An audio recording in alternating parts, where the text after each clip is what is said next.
ఈ ఆత్మ విషయం ఒక రోజులో వచ్చేది కాదు నాయన, డైలీ ప్రాక్టీస్ చేయండి అని శ్రీకృష్ణ పరమాత్మకి హితోపదేశం ఏం చెప్పినారంటే ఆఖరికి ఏషా బ్రాహ్మీ స్థితి పార్థ నైనాం ప్రాప్య విముహ్యతి స్థిత్వాస్యాం అంతకాలేపి బ్రహ్మ నిర్వాణమృచ్చతి.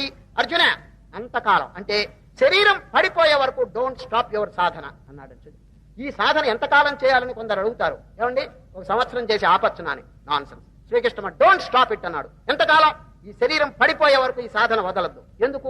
మాయ అనేది మహా డేంజరస్ థింగ్ అండి. ఈ టార్చ్ లైట్, రాత్రి కనుక టార్చ్ లైట్ పెట్టుకుంటే ప్రకాశం, అది ఆర్పివేస్తే చీకటి వచ్చేస్తుంది. ఈ చీకటి ఎక్కడ కాచుకుంటుందో గానీ అమాంతంగా ప్రవేశిస్తుంది మాయ. ప్రకృతి అజ్ఞానం మానవుని బాధించడానికి అక్కడ సిద్ధంగా ఉంటే వీడు ఆపేస్తే ఎట్లా చెప్పండి విచారణ. చక్కగా సాధన అంత్యకాలం వరకు వదలద్దంటాడు. చూడండి ఎంత చక్కని సాధన బోధ చేస్తున్నారు. ఏషా బ్రాహ్మే స్థితి పార్థ నైనాం ప్రాప్య విముహ్యతే స్థిత్వాస్యాం అంతకాలేపి బ్రహ్మ నిర్వాణమృచ్చతి. ప్రతిరోజు కనుకనే ఇప్పుడు చూడండి సంధ్యావందనం. సంధ్యావందనం చూడండి డైలీ చేసేట్టుగా పెద్దలు ఒక పద్ధతి పెట్టేశారు. అదేవిధంగా ప్రతిరోజు కొంత దైవ చింతన, ఆత్మ విచారణ ఇది తప్పకుండా చేయాలి. ఒకవేళ కనుక ఏదైనా పొరపాటుగా మర్చిపోయినారా, ఇక దాన్ని మరుసటి రోజు ప్రాయశ్చిత్తం చేసుకుని ఇక మీదట ఇటువంటి తప్పు జరగకూడదని చెప్పి నియమానికి రావాలండి. సార్, ఒక చోట ఏం జరిగింది తెలుసండి, చెప్పి నేను పూర్తి చేస్తున్నాను. ఉత్తరప్రదేశ్ అండి. ఉత్తరప్రదేశ్ లో ఒక ఆయన ఎప్పుడు సంధ్యావందనం చేస్తూ ఉంటాడండి, ప్రతిరోజు సంధ్యా. కానీ ఎక్కడికోనండి వాయిదా అంటే కోర్టు పని మీద వెళ్లాల్సి వచ్చిందండి. 15 రోజులు వెళ్లిపోయినాడండి. ఎక్కడో ఊరికి వెళ్లి కోర్టు పని చూసుకుని తిరిగి వచ్చాడు. ఈ కోర్టు వ్యవహారంలో పడిపోయి సంధ్యావందనం మర్చిపోయినాడండి. ఎవరైనా ఇంటి దగ్గర డైలీ చేసేటువంటి ఆయన ఈ వ్యవహారంలో పడిపోయి 15 రోజులు ఇంకో ఊళ్ళోకి వెళ్లి మర్చిపోయినాడు.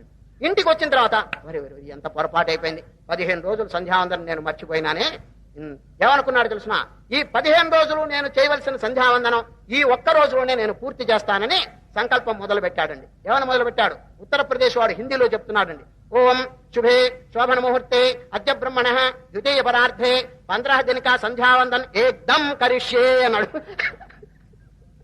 15 రోజులు సంధ్యావందనం దెబ్బలో కొట్టేస్తున్నాను అన్నాడు.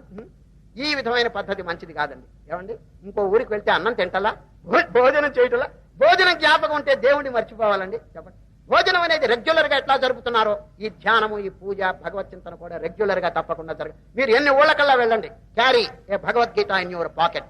భగవద్గీత అనేది జాగ్రత్తగా మీరు తీసుకుని వెళ్ళండి. దైవ చింతన అనేది ఎక్కడ వదలకూడదని శ్రీకృష్ణ పరమాత్మ అంత్యకాలం వరకు ప్లీజ్ డోంట్ స్టాప్ యువర్ సాధన.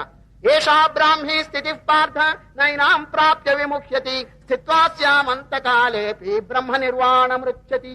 ఈ విధంగా శ్రీకృష్ణ పరమాత్మ మొత్తం నోరు తెరవంగానే అద్భుతమైనటువంటి బ్రహ్మ విచారణ చెప్పినారు. రేపటి నుంచి రెగ్యులర్ గా వస్తుందండి. ఈ రోజు ఎక్స్ట్రార్డినరీ ఆర్డినరీ. ఎవరు కూడా మొదట్లో బ్రహ్మజ్ఞానం చెప్పరండి. ఈ రోజు చెప్పినారు, ఇక రేపటి నుంచి అట్లా కాదండి. కర్మ, భక్తి, జ్ఞానం ఈ విధంగా చెప్పుకోబోతాడు రేపటి నుంచి.